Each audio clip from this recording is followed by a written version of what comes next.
My name is Dale Guino. I'm the Executive Director for WILDNorth, Wildlife Rescue and Rehabilitation. WILDNorth has been around for more than 30 years, so we were established in 1989, which made last year, or 2019, I guess, our 30th anniversary. So there are 8 wildlife rehabilitation centres in Alberta. We're the most northerly full-scope centre, so we're the only rehabilitation centre north of Red Deer that sort of offers a full scope of services. So we are based in Edmonton and just outside Edmonton with a rehabilitation centre, but we service animals way up to the far northern portions of the province. So we're talking about Fort McMurray and Cold Lake and Red Prairie, and we have little satellite operations up there to kind of shuttle animals down to us here in Edmonton. So our mandate is to provide wildlife education, and that is to teach people about how they can live in harmony with our wild neighbours, and to provide compassionate care and rescue for imperial wild creatures.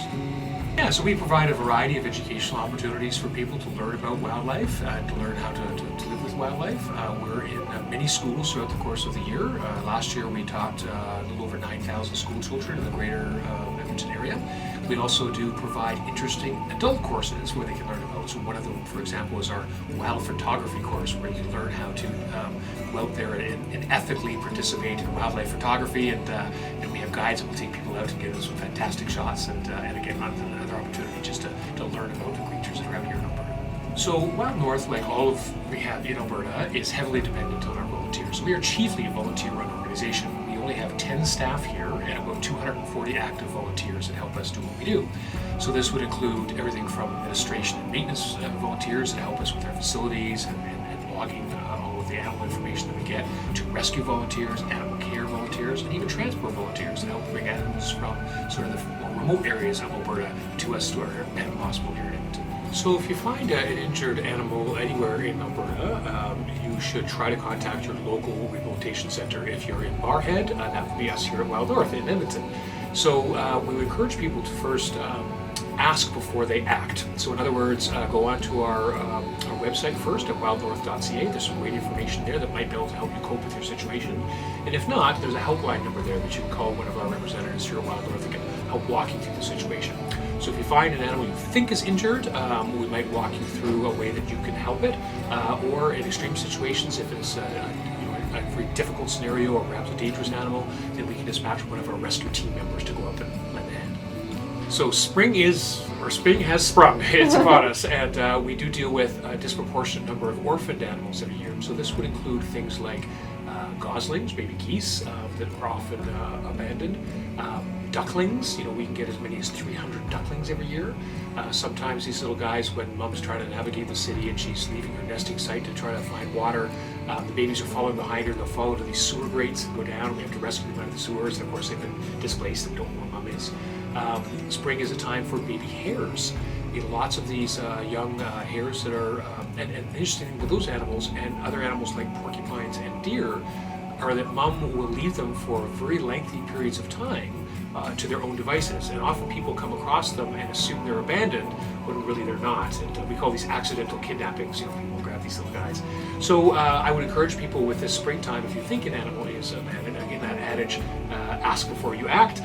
If you're unsure, before you go and potentially accidentally kidnap them or remove them from their real mom, that you give us a call and we can walk you through and tell you if that's something that's normal for them to be on their own this time of year, because many animals operate that way. Mom doesn't want to bring attention to her young, so she's off on her own and only comes back when it's time to feed them. So in the province of Alberta, there are a number of creatures that we're not allowed to do rehabilitation work with, and this is a lawful thing. Under the law, we're not allowed to.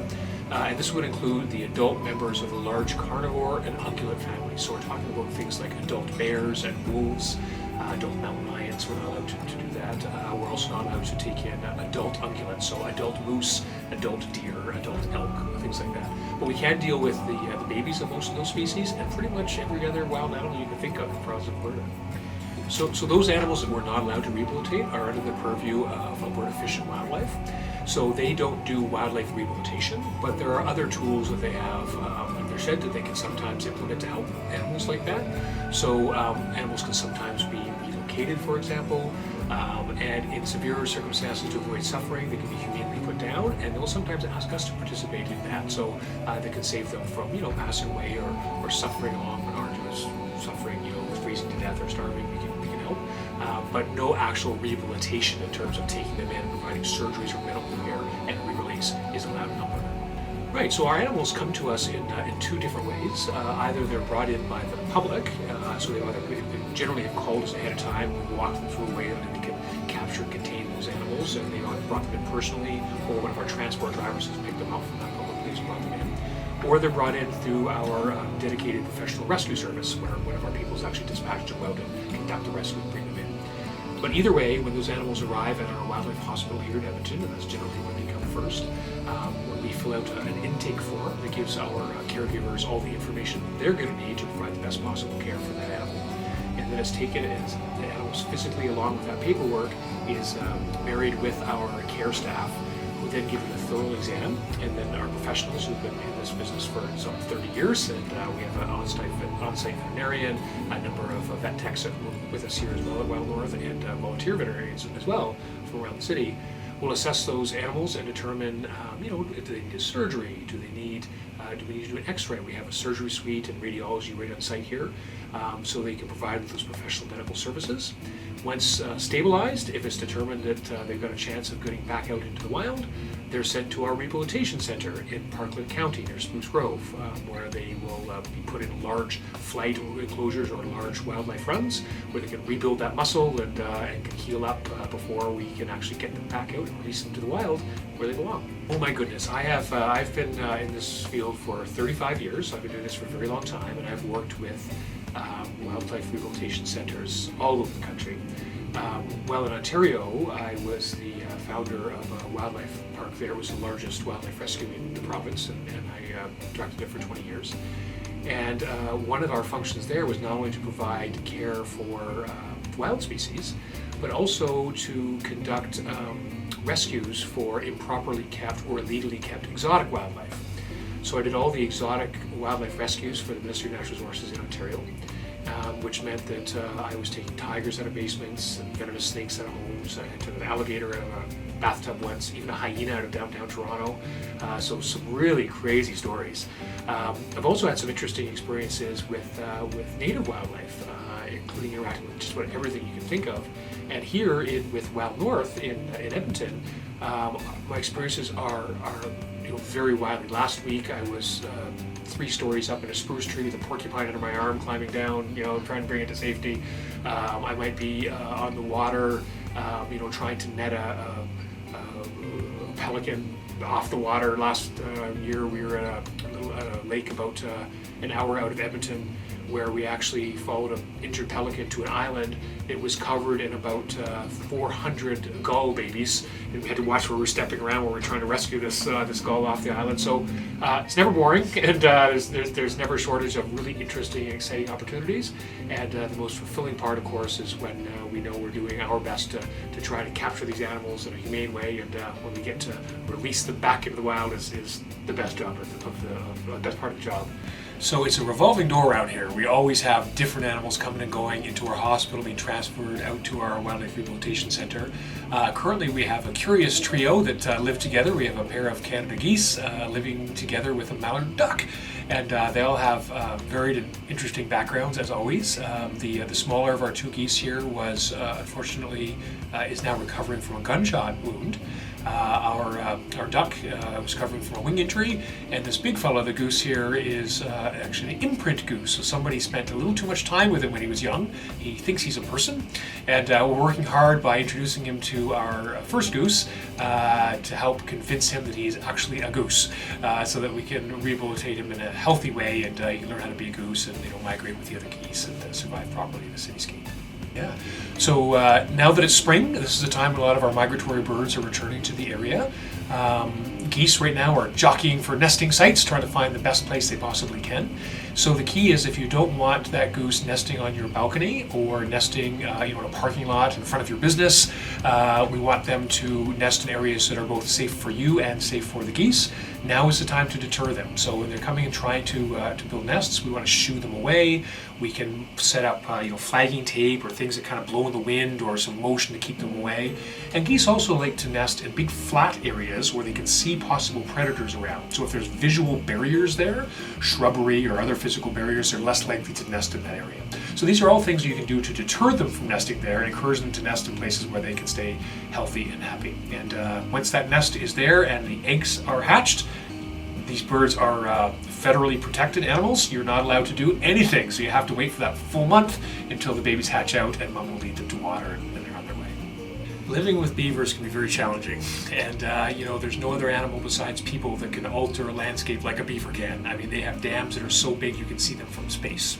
These are, they can clog up waterways, they can flood plains and areas that we don't want water, which kills trees, can affect crops, all kinds of things.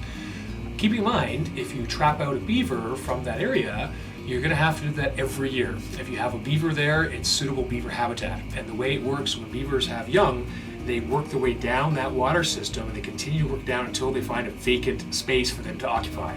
So if you trap one or remove one, you're going to have more beavers likely the next year, and it's going to be a cycle that you're not going to be able to stop. So there are ways that you can actually train your beavers so they don't actually do what they're doing, so they're not flooding those areas and making your life difficult, but they're still remaining there and keeping the other beavers who aren't trained from coming in that area. So that's an important point, So one of the things you can do, and it's very cost effective, it costs about $60 of material and probably about 4 hours of your time with some friends. You can create something called a beaver baffler, and it's actually a tube that you can put in where the beavers are damming up an area, and it can actually moderate that flow and keep them from flooding those areas where you don't want them. It's an easy fix. It keeps other beavers from coming back. You don't have to trap them every year. Beavers are happy, and it's not impacting your life. So that's just one of the things you can do. If you want more information about that kind of thing or mitigating any kind of wildlife conflict, you can always contact us at WILDNorth.ca, and we're happy to walk you through some of the things you could do to help live in harmony with those creatures that might be causing you some aggravation. I'd like to just quickly mention the fact that when it comes to wildlife rehab in Alberta, there really is a community effort. So this is not something that Alberta Fish and Wildlife does. It's not part of their purview. It's something that you and I and everybody else that cares about wildlife work together, to try to achieve that end, to save these animals and get them back out of the wild.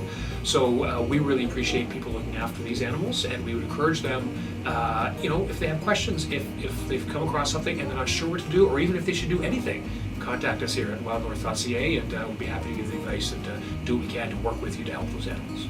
Working with wildlife and helping wildlife really is a community effort. We are the only full-scope wildlife rehabilitator in the area, and we're funded by donation. So this is public and corporate donation, so people are interested in supporting financially, they can go onto our website at wildnorth.ca. We're also chiefly a volunteer-run organization, so anybody who is willing to volunteer their time. People up in the Barhead area, for example, can still volunteer with us. There's plenty of opportunity in terms of transport. We do rescue training where people can come in for a rescue training course. They can become one of our registered rescuees and can help us rescue animals as well. So I would encourage people who want to get involved in helping animals to contact us. And again, volunteer, donate. You can go onto our website. We have a wish list of things that we need. Maybe you have an old dog kennel that you've long since had a pet, but you have a kennel at home that we could use for helping transport wildlife. There's plenty of ways. So again, I encourage people to go onto our website. We have internship programs, volunteer programs, in so many different ways. So lots of ways to get involved.